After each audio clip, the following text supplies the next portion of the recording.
লেনদেন আছে? বলে যে না লেনদেন নেই। তাহলে এখানে 10 লাখ টাকাটা কোথায় গেল?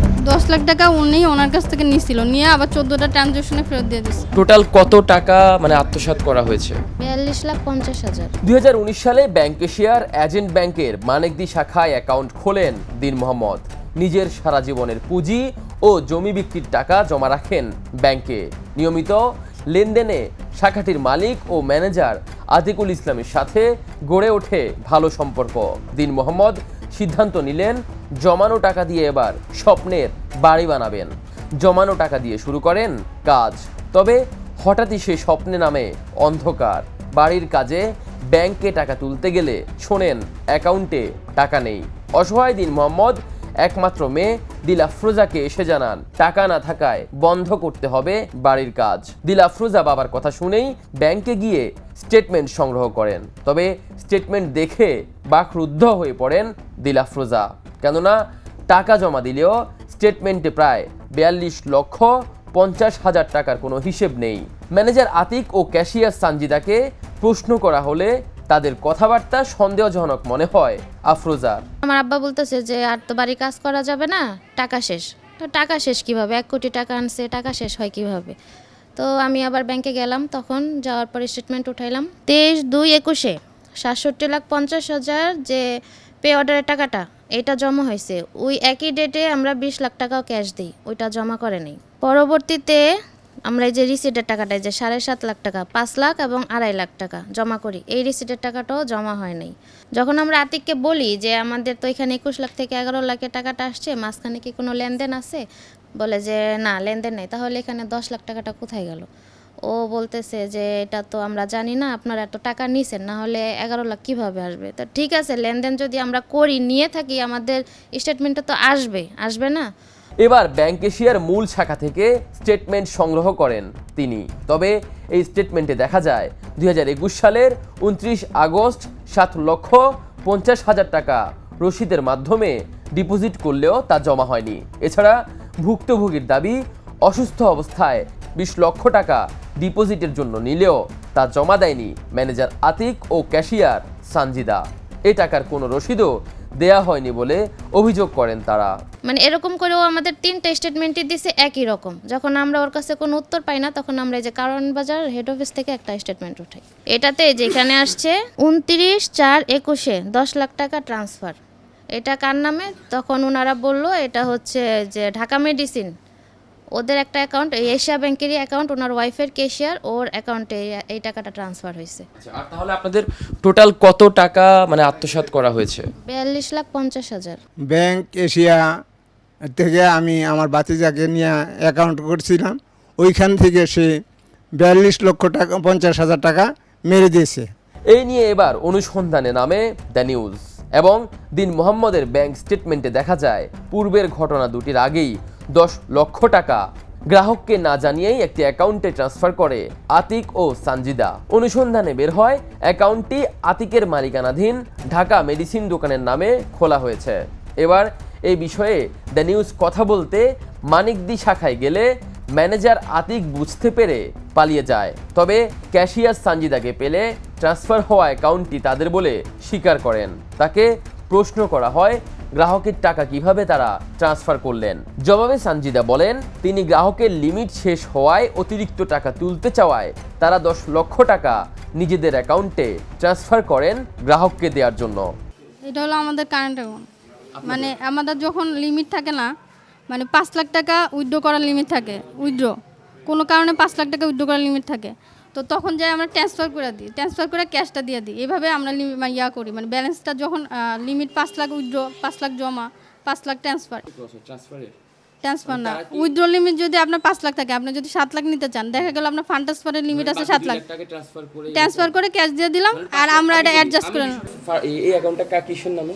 ওটা আপনাদের দোকান আছে? হ্যাঁ, দোকানের নামে, যে দোকান দেওয়ার আগে থেকে এই অ্যাকাউন্টটা ছিল, প্রথম থেকে ছিল এটা। আপনি তো ধরেন গ্রাহকের লিমিট যেটা আপনি যেটা বলছেন, গ্রাহকের লিমিট ধরেন ওনাদের লিমিট, সাপোজ ওনাদের লিমিট 7 লাখ টাকা, কথার কথা, হ্যাঁ, দেন হচ্ছে 7 লাখ টাকা তোলার পরে বাকি ওনারা 10 লাখ টাকা চায়, আপনারা তাকে দিতে পারছেন না, মানে ওনার যেহেতু লিমিট শেষ, তখন আপনারা আপনাদের অ্যাকাউন্টে ট্রান্সফার করে দেন ওটা তুলে হ্যাঁ দেন হচ্ছে কারণে ট্রান্সফার করি। এখানেও সেম জিনিসটা আপনি করেছেন। দ্যাট মিন্স তারা আগে কিছু টাকা, হ্যাঁ আমার কথাটা শুনুন প্লিজ, তারা হয়তো আগে তাদের লিমিট যতটুকু ছিল সেই টাকাটা তারা নিয়ে গেছে, তাই তো?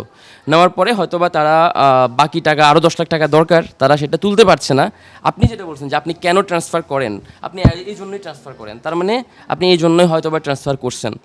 তাদের আরও টাকা দরকার, লিমিট শেষ, সম্পর্কের খাতিরে আপনি যেটা বলছেন যেন, তাহলে তো এই 10 লাখ টাকাটাও এখানে দেওয়ার কথা, তার আগেও লিমিট যে টাকাটা তারা উইথড্র করছে সেটা কোথায় একসাথে?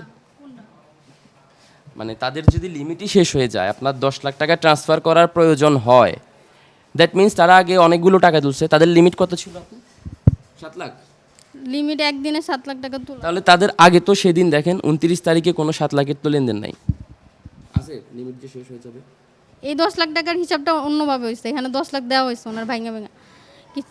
এটা উনি মানে স্যারের সাথে ওনার, না আমি বলি স্যারের সাথে ওনার লেনদেনের কারণে উনি হয়তো 10 লাখ এটা নিচ্ছে, কিন্তু এমনিতে নর্মালি আমরা ওনার অ্যাকাউন্টে অনেক ট্রান্সফার করি, সেটা বলছে অন্য গ্রাহকের কথা। তো অন্য গ্রাহকের ধরেন, এটা বাদ দেন, অন্য গ্রাহক ধরেন 10 লাখ তুলতে আসছে, ওনার লিমিট হলো 7 লাখ, তো আমি 7 লাখ তুলবো না, আমি একবারে 10 লাখই ট্রান্সফার দিয়ে ওনার দিয়ে দিই, একটা ট্রানজ্যাকশন করে ফেলে। আমি আবার প্রথমে উইথড্র দিয়ে তারপরে ফান্ড ট্রান্সফার দিব না, আমি প্রথমে যদি দেখি যে ওনার একটাতেই হয়ে যেতেছে ট্রানজ্যাকশন, একটাই করবো, ওইটা বুঝছি। কিন্তু তারপরে অবশ্যই এই টাকাটা আপনার তাদেরকে দেওয়ার কথা হাতে। দুটো ট্রানজ্যাকশনে দেওয়া হয়েছে ওনার। এখানে 14টা ট্রানজিশনে দেওয়া হয়েছে এই টাকাটা, কিন্তু কিভাবে? এটা তো আপনার অ্যাকাউন্টে ট্রান্সফার হয়েছে, এখানে কেমন ট্রানজিশনটা আসবে? সেটা আপনার অ্যাকাউন্টে আসবে। 10 লাখ টাকা উনি ওনার কাছ থেকে নিছিল, নিয়ে আবার 14টা ট্রানজ্যাকশনে ফেরত দিয়ে দিচ্ছে। এটা হলো আমাদের কারেন্ট অ্যাকাউন্ট, মানে আমাদের যখন লিমিট থাকে না, মানে 5 লাখ টাকা উইথড্র করার লিমিট থাকে, উইথড্র কোনো কারণে 5 লাখ টাকা উইথড্র করার লিমিট থাকে, তো তখন যাই আমরা ট্রান্সফার করে দিই, ট্রান্সফার করে ক্যাশটা দিয়ে দিই, এভাবে আমরা ইয়া করি, মানে ব্যালেন্সটা যখন লিমিট 5 লাখ উইথড্র, 5 লাখ জমা, 5 লাখ ট্রান্সফার না, উইথড্র লিমিট যদি আপনার 5 লাখ থাকে, আপনি যদি 7 লাখ নিতে চান, দেখা গেল আপনার ফান্ড ট্রান্সফারের লিমিট আছে 7 লাখ, ট্রান্সফার করে ক্যাশ দিয়ে দিলাম, আর আমরা এটা অ্যাডজাস্ট করে নিলাম। এই অ্যাকাউন্টটা কিসের নামে? ওটা আপনাদের দোকান আছে? হ্যাঁ, দোকানের নামে, যে দোকান দেওয়ার আগে থেকে এই অ্যাকাউন্টটা ছিল, প্রথম থেকে ছিল এটা। তবে স্টেটমেন্টে দেখা যায় বিভিন্ন মেয়াদে 10 লক্ষ টাকা দিন মোহাম্মদের অ্যাকাউন্টে ডিপোজিট করা হয় এবং ডিপোজিট হওয়ার কিছুক্ষণের মধ্যেই সেগুলো আবার উইথড্র দেখানো হয়েছে। এবার সানজিদাকে প্রশ্ন করা হয়, নিজেদের অ্যাকাউন্টে ট্রান্সফার করা 10 লক্ষ টাকা কি তারা ভুক্তভোগীর অ্যাকাউন্টে বিভিন্ন মেয়াদে জমা করেছেন কিনা। জবাবে সানজিদা হ্যাঁ বোধক উত্তর দেন। এবার তার কাছে আবার প্রশ্ন রাখা হয়, গ্রাহকের লিমিট শেষ হওয়ায় যদি 10 লক্ষ টাকা নিজেদের অ্যাকাউন্টে ট্রান্সফার করা হয়, তবে সেগুলো তো গ্রাহককে হাতে বুঝিয়ে দেওয়ার কথা, কিন্তু কেন আবার বিভিন্ন মেয়াদে দিন মোহাম্মদের অ্যাকাউন্টে ডিপোজিট করা হয়েছে? এবার সানজিদার উত্তর, 10 লক্ষ টাকা হয়তো তার স্বামী আতিক ধার নিয়েছেন দিন মোহাম্মদ থেকে। আপনি তো ধরেন গ্রাহকের লিমিট, যেটা আপনি যেটা বলছেন, গ্রাহকের লিমিট ধরেন ওনাদের লিমিট, সাপোজ ওনাদের লিমিট 7 লাখ টাকা, কথার কথা, হ্যাঁ, দেন হচ্ছে 7 লাখ টাকা তোলার পরে বাকি ওনারা 10 লাখ টাকা চায়, আপনারা তাকে দিতে পারছেন না, মানে ওনার যেহেতু লিমিট শেষ, তখন আপনারা আপনাদের অ্যাকাউন্টে ট্রান্সফার করে দেন ওটা তুলে, হ্যাঁ দেন হচ্ছে ট্রান্সফার করি। কেরানীগঞ্জের রুহিতপুরে অবস্থিত গ্রিনভিল সিটিতে প্লট বিক্রি হচ্ছে কাঠাপতির সর্বনিম্ন 3.5 লাখ টাকায়। এখানেও সেম জিনিসটা আপনি করেছেন। দ্যাট মিন্স তারা আগে কিছু টাকা, হ্যাঁ আমার কথাটা শুনুন প্লিজ, তারা হয়তো আগে তাদের লিমিট যতটুকু ছিল সেই টাকাটা তারা নিয়ে গেছে, তাই তো? নেওয়ার পরে হয়তোবা তারা বাকি টাকা আরও 10 লাখ টাকা দরকার, তারা সেটা তুলতে পারছে না। আপনি যেটা বলছেন যে আপনি কেন ট্রান্সফার করেন, আপনি এই জন্যই ট্রান্সফার করেন, তার মানে আপনি এই জন্যই হয়তোবা ট্রান্সফার করছেন, তাদের আরও টাকা দরকার, লিমিট শেষ, সম্পর্কের খাতিরে আপনি যেটা বলছেন যেন, তাহলে তো এই 10 লাখ টাকাটাও এখানে দেওয়ার কথা, তার আগেও লিমিট যে টাকাটা তারা উইথড্র করছে সেটা কোথায় একসাথে? মানে তাদের যদি লিমিটই শেষ হয়ে যায়, আপনার 10 লাখ টাকা ট্রান্সফার করার প্রয়োজন হয়, দ্যাট মিন্স তারা আগে অনেকগুলো টাকা তুলছে, তাদের লিমিট কত ছিল আপনি? 7 লাখ। লিমিট একদিনে 7 লাখ টাকা তোলা। তাহলে তাদের আগে তো সেদিন দেখেন 29 তারিখে কোনো 7 লাখের তো লেনদেন নাই, আছে লিমিট যে শেষ হয়ে যাবে। এই 10 লাখ টাকার হিসাবটা অন্যভাবে হয়েছে, এখানে 10 লাখ দেওয়া হয়েছে ওনার ভাঙা ভাঙা। এটা উনি মানে স্যারের সাথে ওনার, না আমি বলি স্যারের সাথে ওনার লেনদেনের কারণে উনি হয়তো 10 লাখ এটা নিচ্ছে, কিন্তু এমনিতে নর্মালি আমরা ওনার অ্যাকাউন্টে অনেক ট্রান্সফার করি, সেটা বলছে অন্য গ্রাহকের কথা। তো অন্য গ্রাহকের ধরেন, এটা বাদ দেন, অন্য গ্রাহক ধরেন 10 লাখ তুলতে আসছে, ওনার লিমিট হলো 7 লাখ, তো আমি 7 লাখ তুলবো না, আমি একবারে 10 লাখই ট্রান্সফার দিয়ে ওনার দিয়ে দিই, একটা ট্রানজ্যাকশন করে ফেলে। আমি আবার প্রথমে উইথড্র দিয়ে তারপরে ফান্ড ট্রান্সফার দিব না। আমি প্রথমে যদি দেখি যে ওনার একটাতেই হয়ে যেতেছে ট্রানজ্যাকশনে, একটাই করবো, ওইটা বুঝছি। কিন্তু তারপরে অবশ্যই এই টাকাটা আপনার তাদেরকে দেওয়ার কথা হাতে। দুটো ট্রানজ্যাকশনে দেওয়া হয়েছে ওনার। এখানে 14টা ট্রানজেকশনে দেওয়া হয়েছে এই টাকাটা, কিন্তু কিভাবে? এটা তো আপনার অ্যাকাউন্টে ট্রান্সফার হয়েছে, এখানে কেমন ট্রানজেকশনটা আসবে? সেটা আপনার অ্যাকাউন্টে আসবে। 10 লাখ টাকা উনি ওনার কাছ থেকে নিয়েছিল, নিয়ে আবার 14টা ট্রানজ্যাকশনে ফেরত দিয়ে দিচ্ছে। রহস্য এখনও কাটেনি। 10 লক্ষ টাকা ট্রান্সফার করে সেগুলো আতিক এবং সানজিদা ডিপোজিট করে নিজেরাই কয়েক মিনিটের ব্যবধানে উইথড্র করে ফেলে, যেন প্রমাণ করা যায় 10 লক্ষ টাকা তারা ফেরত দিয়েছেন। তবে ভুক্তভোগী তা আবার তুলে নিয়েছেন। এবার জানতে চাওয়া হয়, বিভিন্ন মেয়াদে 10 লক্ষ টাকা জমা দেওয়ার কয়েক মিনিটের ব্যবধানে সেগুলো উইথড্র হলো কিভাবে? দুটো ট্রানজ্যাকশনে দেওয়া হয়েছে ওনার। আচ্ছা, এটা কি আপু সম্ভব? প্রত্যেকটা ডেটে আপনারা টাকা দিয়েছেন, প্রত্যেকটা ডেটেই হচ্ছে, এবং আমরা মেইন ব্রাঞ্চ থেকে যেটা করছি যে এই টাকাগুলো ঠিক পাঠানোর কিছুক্ষণের মধ্যেই উঠিয়ে নেওয়া হয়েছে। এটা কি সম্ভব? মানে আপনারা টাকা দিবেন, তারা এখানে এসে বসে থাকতো? হ্যাঁ, তারা যখন চাইতো 50,000 তখন 50,000 জমা দিয়ে উইথড্র করে দিত। এছাড়াও বিভিন্নভাবে আতিক ও সানজিদার বিরুদ্ধে আরও 50 লক্ষ টাকা আত্মসাতের অভিযোগ আনেন দিন মোহাম্মদ। অনুসন্ধান বলছে, আতিকুল ইসলাম ব্যাংকিং সেবার নামে নানান রকম প্রতারণা করে বেড়াচ্ছেন। তার মালিকানায় ব্যাংক এশিয়ার এজেন্ট ব্যাংকিংয়ের আরও 4টি শাখা রয়েছে। শুধু মানিকদি শাখার বিরুদ্ধেই পাওয়া যায় ডজন খানেক অভিযোগ। ছোট থেকে বড় টাকার অ্যামাউন্ট দেখলেই যেন লোভ সামলাতে পারেন না আতিক। আর এসব কাজে তার সহযোগী ক্যাশিয়ার বউ সানজিদা। এছাড়াও আওয়ামী লীগের বিভিন্ন নেতার ছত্র ছায়ায় এসব প্রতারণা করেন বলে অনুসন্ধানে উঠে আসে। জানা যায়, ইটালির রোমের আওয়ামী লীগের সভাপতি শেখ মামুনকে আতিক চাচা হিসেবে পরিচয় দেন। আতিকের একটি ফেসবুক পোস্টে দেখা যায়, শেখ মামুন মানিকদি শাখা এজেন্ট ব্যাংকটিতে ভিজিটও করেন। বিভিন্ন সময় আওয়ামী লীগের প্রতাপশালী বিভিন্ন নেতার ভয়ও দেখানোর অভিযোগ করেন ভুক্তভোগী। সে, আমি যতটুকু জানি যে তার ব্যাংকে আওয়ামী লীগের কোনো এক কর্ণধার আসছিল, ওই কর্ণধারের নামটা আমি সঠিক জানি না। তো উনি আতিক নিজেই বলছিল শেখ রেহানার কাছের আত্মীয় এবং বঙ্গবন্ধুর কাছের আত্মীয়।